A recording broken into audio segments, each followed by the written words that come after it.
Okay, hi everyone. Welcome to SAMA, a program which invites an expert each week to discuss a topic from their area of expertise. This week, we are delighted to have Linda Yoonjin to discuss youth mental health. Mental health is central to everybody's well-being. Disturbingly, depression is becoming increasingly common amongst the younger population. Incidents of major depression episodes in young adults have increased from 10.9% to 13.1% in just 1 year. Why is this happening, and how can it be corrected? Linda will teach us how. Linda is the director of Brain Education TV. She is a certified yoga, meditation, and brain education instructor. He gives lectures and workshops on self-development of the body and mind. Her expertise is relief from stress, anxiety, and insomnia. Brain TV is a self-improvement channel for the brain with videos on how to practice self-care and boost your brain power. We all need that, don't we? It follows the principles of brain education, an academic study from South Korea, which has spanned over 40 years and is now practiced by millions around the world. So welcome to our show, Linda. It's wonderful to have you with us. Thank you, John. Thanks for having me. What got you first interested in mental health? Well, I feel like mental health, first of all, before mental health, my passion is in the youth. Yes. So when I thought about a way that I could help young people the best, I think an area that young people struggle in a lot these days is mental health. Yes. There's so much noise out there. There's so much competition out there, academically, socially, culturally, that I feel like now more than ever, there's a big group of young people who are struggling with mental health issues such as loneliness, depression, anxiety. These numbers have gone through the roof within the last decade.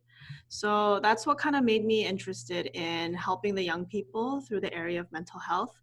And when I was a teenager, I was someone who also struggled with academic pressure and social pressure and family pressure. And with that, I had, bouts of loneliness and depression and self-identity crises. So it comes from a personal experience as well as my passion to help young people. Ah, so you're following your heart and doing what you want to do. You're not chasing the money. Why is it getting worse now? Why are more and more young people getting depressed?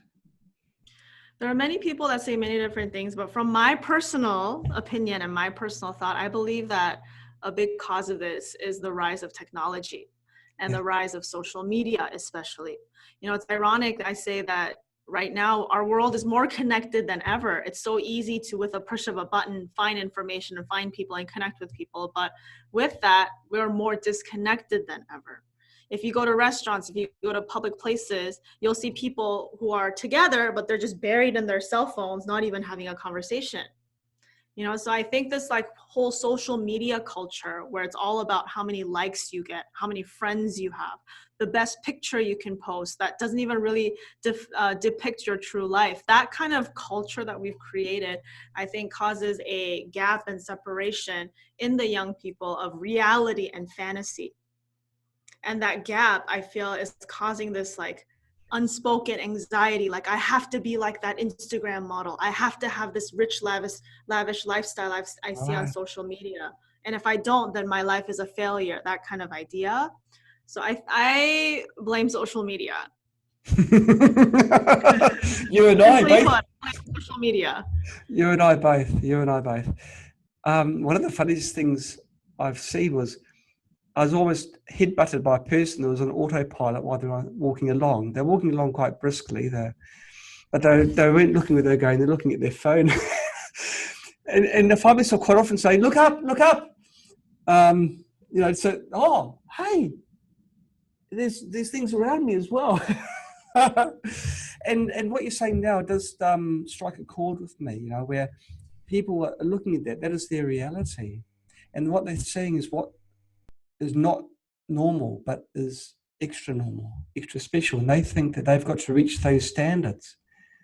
Now, why do you think that young children, young adults, don't have so many real friends they can actually poke at? Well, I don't necessarily think they have less real friends. I just think we have, in this younger generation, we have a less of an ability to really connect with people. Because, you know, like in the older generation, they had no other choice but to connect face to face, you know, like with the real human being, because there was no Facebook, there was no Instagram, there was no technology where you could connect with people digitally. Right. So the older generations have this technique of actually connecting with people face to face, and they don't feel uncomfortable being with people. But this new generation that grew up with social media, grew up with technology, there's other ways to connect with people without being face to face. Right. So I think I read a really interesting statistic that young people these days are actually afraid to be with people, because we don't know how to connect with people on a deeper level face to face. It's much easier to do it behind a computer screen. And so I think that the technology and the social media that is prevalent in these days has kind of made our young people lose the ability to deeply connect with a human being on a human level face to face. Right. Now, it's only been a few years that the internet's been out. Is it going to get worse? The graph is going up. Have you reached the peak yet? Or is it just are we just going to get more and more into online friendships and not? You know, it's hard to say, but I think that the trend right now, because now there's AI that's coming out, I think it's headed in a direction where we're going to be more reliant on technology, more reliant on that kind of resource. But my hope is that, you know, we don't lose that ability to connect with people one-on-one, face-to-face. So, but I would say the social trend, unless we like wake up and have that awareness that we need to connect with each other, we need to feed the humane side of our character. If we don't have that awareness, I think that we are going down a path where we're just going to be like robots, depending on AI, depending on technology, depending on social media to get by. Right, right. It's quite scary, isn't it? Like it's a generation of people that think it's normal to only do what we're actually doing now, by the way, which is via computer having communication and not having the tiny nuances which you get if it's face to face. Like I just slightly heard the outward sigh of, gosh, that was a stupid comment. No, but you know what I mean? It's just the fun and banter that one can have face to face. It's just totally lacking. If it's by computer, oh, you got an icon. I'll try and find the smiley icon to make out that I found something funny, you know, rather than giving a real smile, the real noise that goes with it. It is very, very scary. And with artificial intelligence, it sounds like just burying ourselves even deeper. I wonder why it's become like this, because for something to happen, it's got to have been accepted. And more people are accepting the business models of social media sites. Yeah. When Facebook first started, or when it was early, I sort of dipped my toes in it, and I thought, well, I'm talking with a friend, and then I like something, like it. I don't know. I mean, it didn't cover what I wanted to express. It was just a button, and and so I didn't do anything.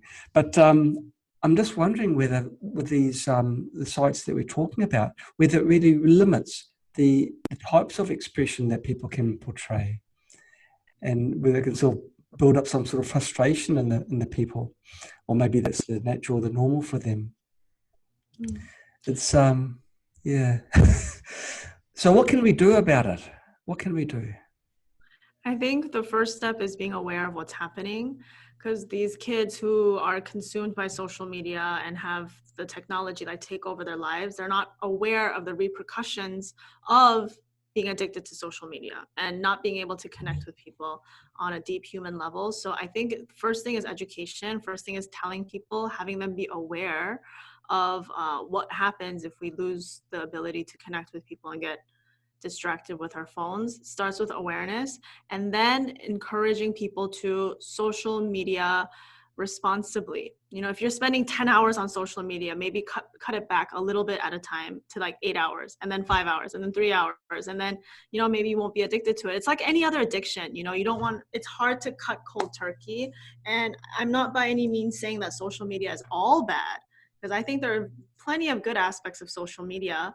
It's just that if you use it in an addictive way where you lose touch with the world, lose touch with yourself, then it becomes a problem. And then it becomes an issue about mental health, because once you feel disconnected from others and disconnected from yourself, then I don't see how happiness can be within reach for that kind of person. Right. Now, you touched on the loneliness at the beginning. But how can you be lonely if you can reach out to millions of people in a single post? I don't think loneliness has anything to do with the number of friends or the number of fans you have. You see that in celebrities. We hear celebrities dying from overdose because they were depressed and lonely.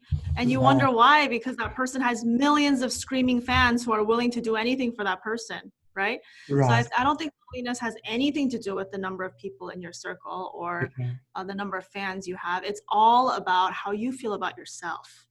And I think that loneliness ultimately comes from when you're disconnected with yourself, when you don't know what it is that I truly like. If I don't know what it is that I truly want, if I don't know where my life is headed, if I don't feel any hope for my existence, all those things, me on how I perceive myself, contributes to loneliness, I believe. I understand. Right. Well, that would be a hard thing to address, wouldn't it? I guess that is education. Mm-hmm. Do you find that there's generally a strong resistance when you tell people the cold, hard facts? They're rather hesitant to reduce their live time on Facebook or Twitter or wherever. Of course, especially the young people. They don't know that this is it or can be bad, you know, because it's fun, it's convenient, it's addictive. And if you try to tell young people, take away their candy, take away their toy, of course you're gonna meet them with resistance. Because it's their candy, it's their toy. Yeah. Gosh. Are there any other suggestions you give to youth to help them give up their toy? Yeah, so the one thing that I really encourage for young people to do is meditate, because that desire to be on social media so much is comes from ultimately a disconnection that you feel with yourself. So you're trying to fill a void by distracting yourself with something else. And because social media is very flashy, very fun, very addictive, it's an outlet for people to handle all of the internal chaos and pain that they feel, whether it be an emotion, whether it be their situation or environment. So when you want to address it by the root, you have to go inside.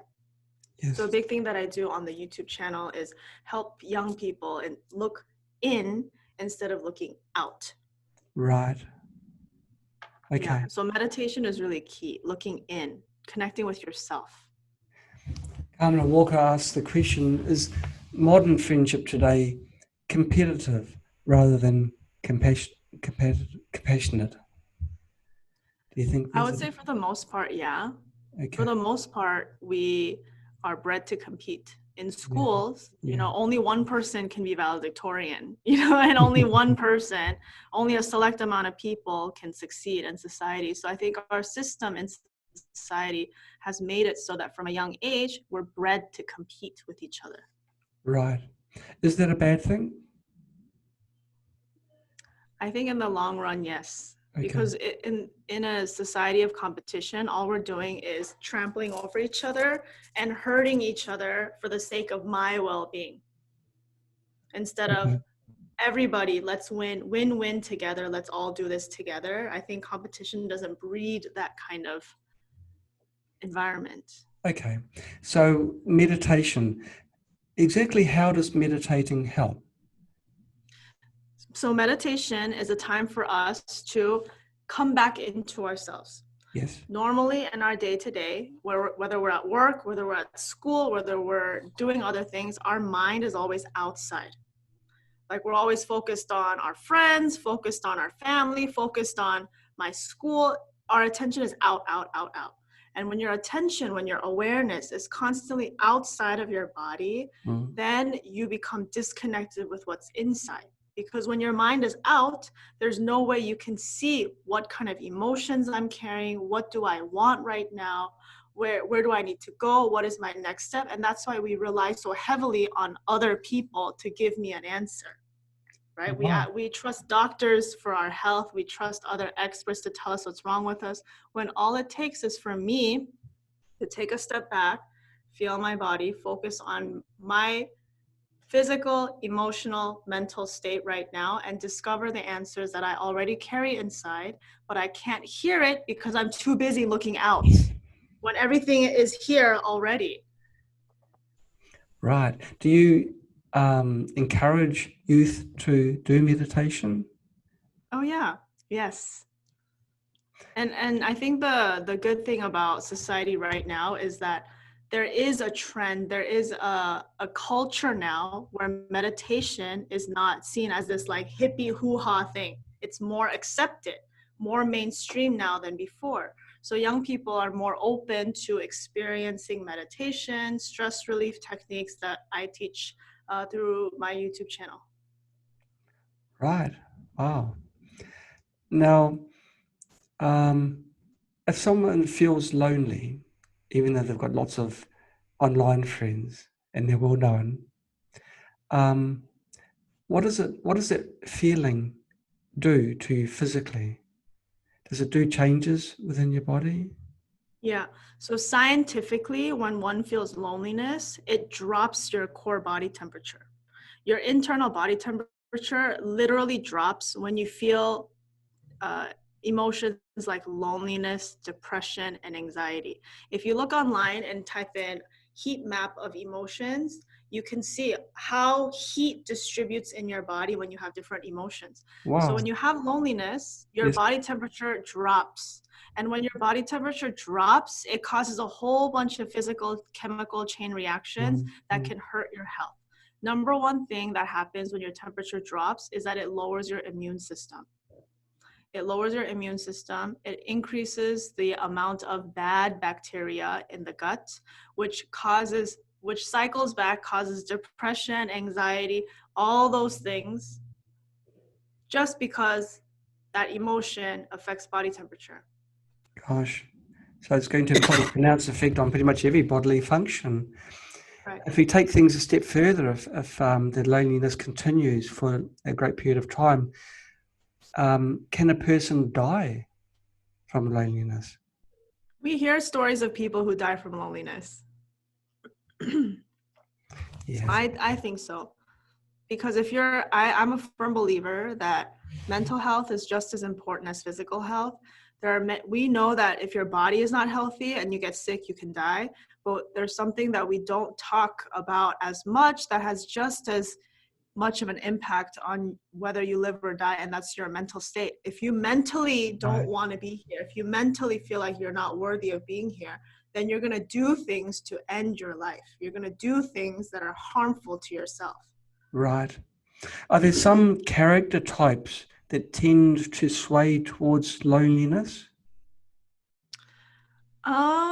I wouldn't say that there's a certain type of person who's more prone to lonely. I think everyone is susceptible to loneliness.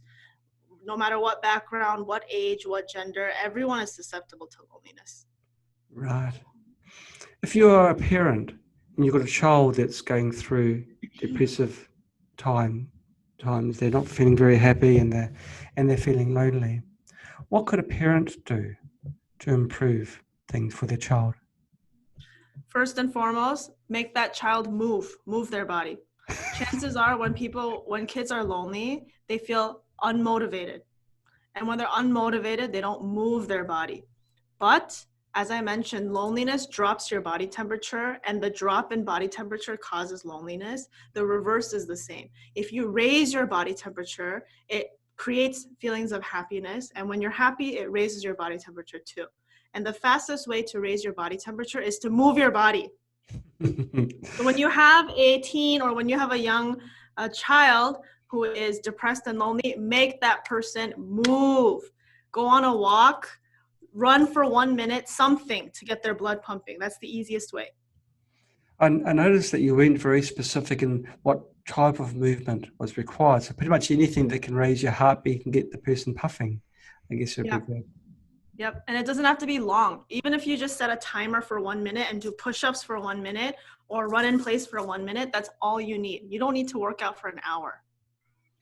Right. Kamala asks a question, to change children, do we also have to teach the parents to also become more compassionate instead of being so competitive? Because which is a very good point, because parents are role models for children. If the parents are always depressed and always sitting down and doing nothing on the computer, their child will do similar things because that's all they know. They regard that as the normal.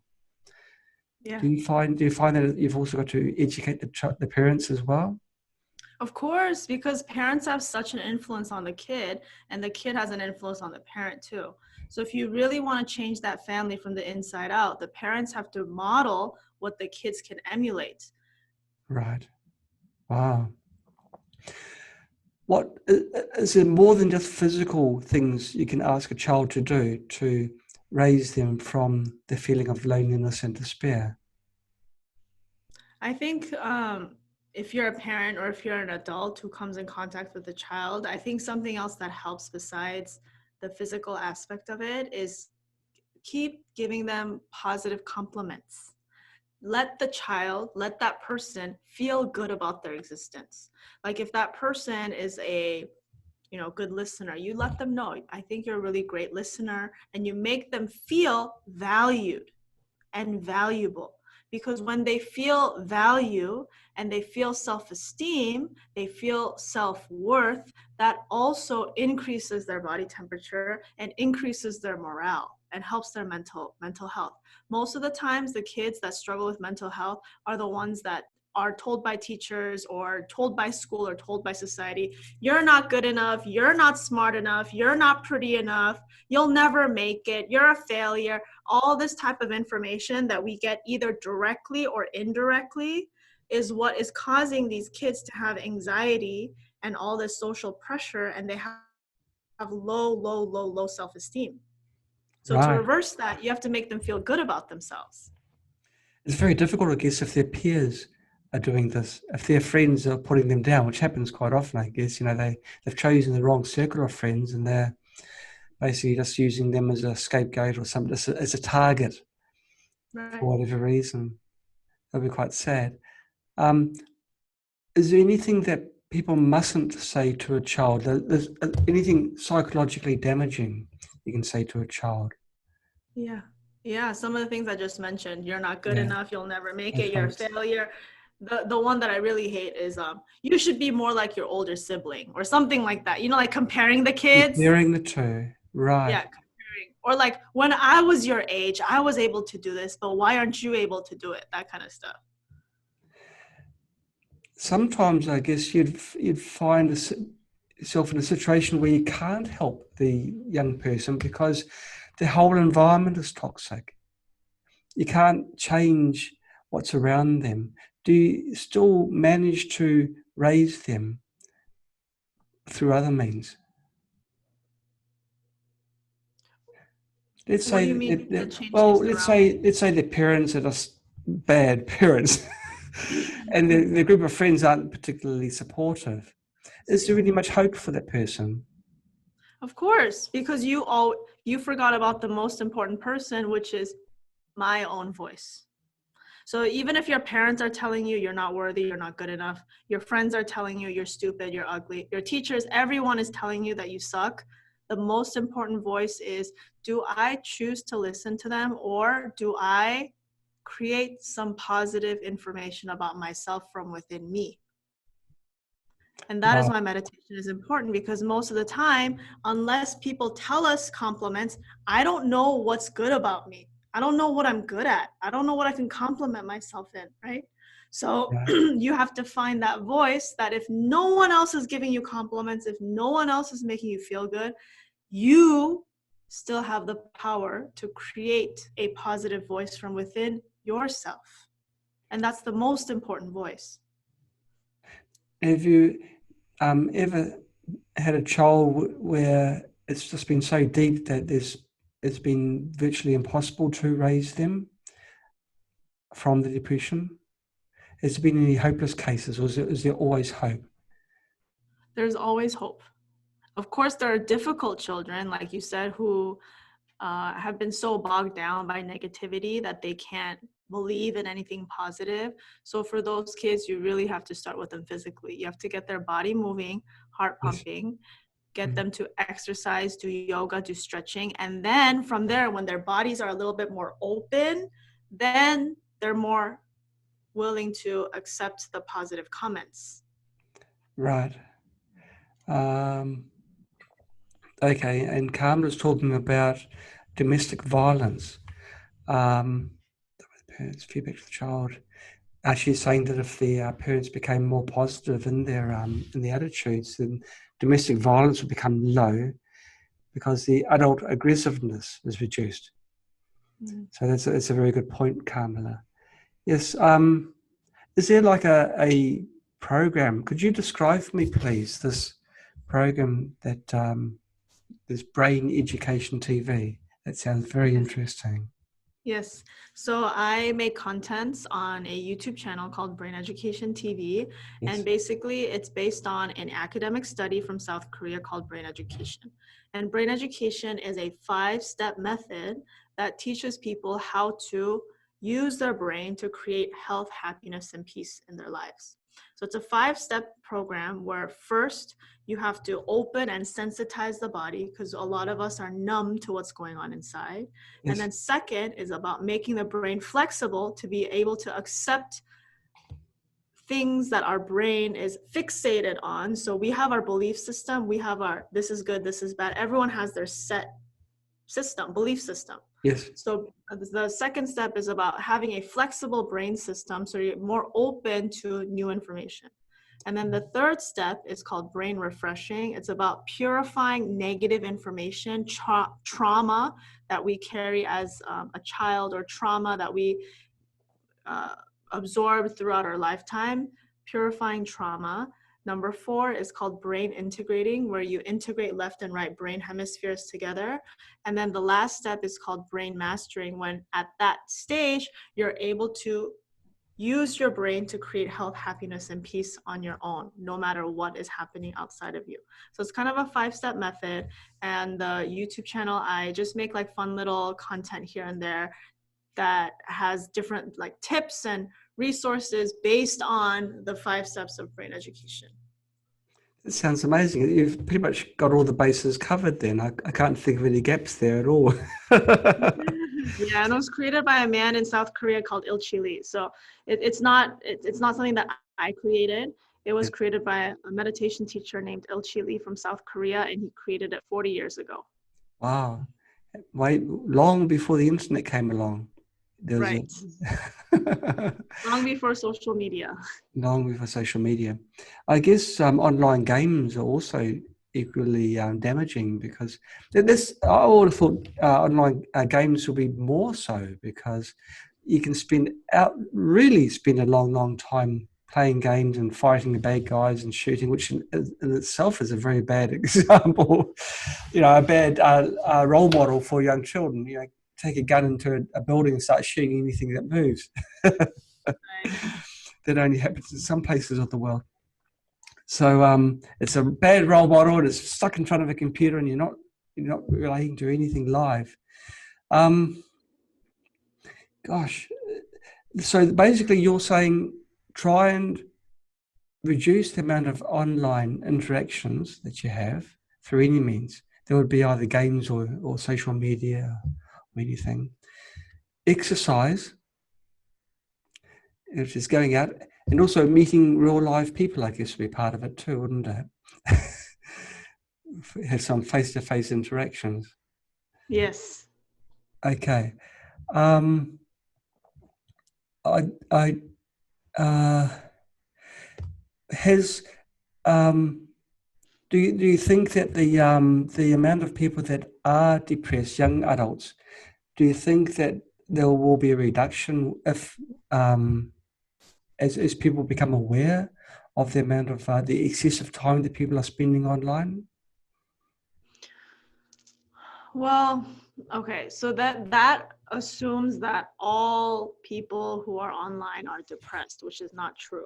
True. Uh, Correct. so I think it's not correct to link that everyone who's on social media is depressed, and everyone who's depressed on social media, that's not the right link to Okay. have. Okay. But I would say that depression and loneliness is a result of being disconnected, and the need to be on social media for so long is also a result of being disconnected. So it ultimately is that person being disconnected from themselves that is the real issue that's causing a whole bunch of different problems, one of them being social media, being addicted to online video games, being addicted to the TV, addicted to something outside of myself, Yes. because there's something so painful that I don't want to see inside that I will do anything else around me besides look in.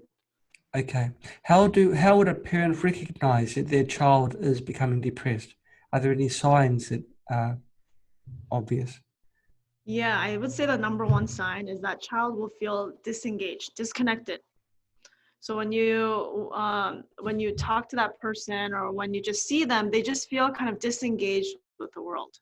Okay. They tend to be more isolated, want to be more alone, less talkative. I would say those are sure signs that that person needs to be checked. Okay.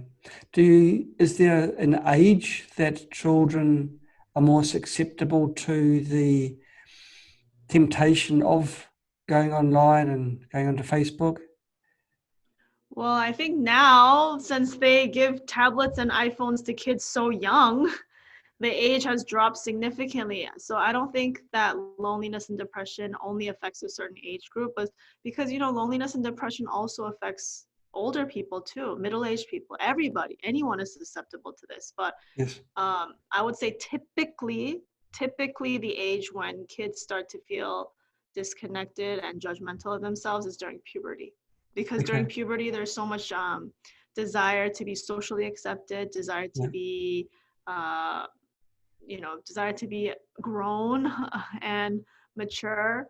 Right. um, and because of that, there's an immense amount of pressure to compare myself to other people and to live Right. up to an idealized standard. So I would say typically puberty is a good time to check, but loneliness and depression can happen way before that and even way after that too.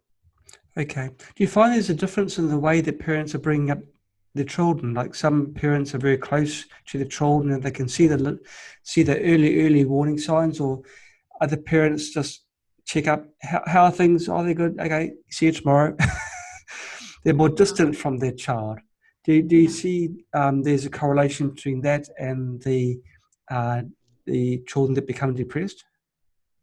I think, yeah, I think kids who have more interaction with their parents, more interaction with like a group, have a have a better chance of living a life where they feel connected with other people and they know how to engage in conversation.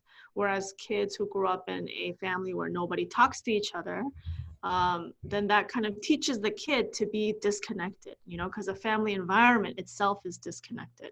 So if we create a family culture where you put the phone down at the dinner table, and when the family is together, be there, be together, be engaged. If parents are able to create that kind of culture, I think that definitely helps the kids grow up in an environment where they know, okay, if I'm with people, I need to be with people. Not if I'm with people, I'm going to be on my phone and disconnected. You see that a lot, as you were saying earlier on, in restaurants. Unfortunately, Yeah, yeah. yeah, and it could be a magical moment, a fun time with a group of people, but it doesn't quite happen. There's the American program Friends, where this group of people to sort of interact with each other. They say they'd have difficulty having a program, Friends Now, the modern version, because they have to have the phones. And then it's not funny anymore. It's just no, to be realistic anyway, to keep with reality. But I guess it wasn't realistic at the beginning, first one either. Well, is there any other advice you'd want to give parents of children or to young adults that are watching this video now on what to do if you think that maybe you're feeling that you haven't got many people, many friends, anyone you can turn to? What can they do? Yes. So if you are dealing with loneliness, if you are dealing with depression, or you're someone who has a child or knows somebody that's dealing with loneliness and depression, the number one thing to remember is that there's always hope. It's very easy that when you're lonely and depressed to feel like there's no hope. And especially if you're watching someone go through loneliness and depression, you feel like there's no hope. But there's always hope, and it starts with connecting with yourself. And that connection comes from building a relationship with yourself, seeing what kind of emotions you carry, seeing what thoughts you have, seeing what desires you have, seeing who you are as a human being, first and foremost, before you are your label, before you are your title, before you are your status. You yourself are a human being. So getting connected to yourself on a human level is the first step into knowing who you are. And when you know who you are, you will know exactly what to give yourself, how to give yourself the things that you need in your lifetime. So it all starts with connection. And the easiest ways to connect with yourself is moving your body, meditating, stretching, things to develop a relationship with your body and mind. So through those kinds of exercises, if you want to check out more of that, the concrete ways to do that, you can check out my YouTube channel, Brain Education TV, Brain Education TV, sorry, and start from there. There's always hope. You are not a lost cause. You just don't know how to get yourself out of the rut.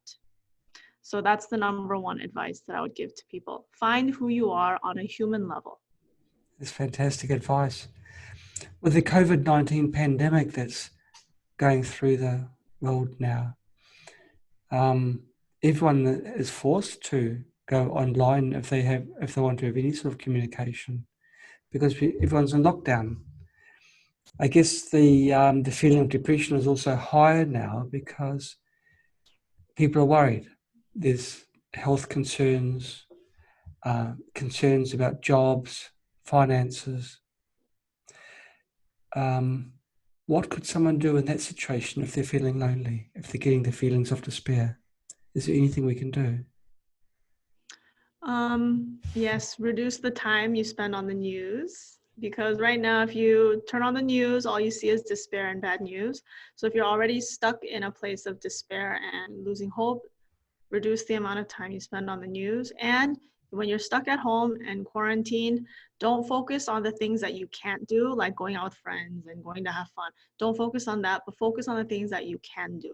Even if you're home, you can still move your body. Even if you're home, you can still meditate. Even if you're home, there's so many things that you can do to connect with yourself. Focus on that, not focus on the outside. That's beautiful. Yes. It's really good news. Well, Linda Yoonjin, thank you so much for coming on to our show. The information you've given is solid gold. Thank you so much for partaking that to us. Thank you. Thank you so much, John. Thanks for having me.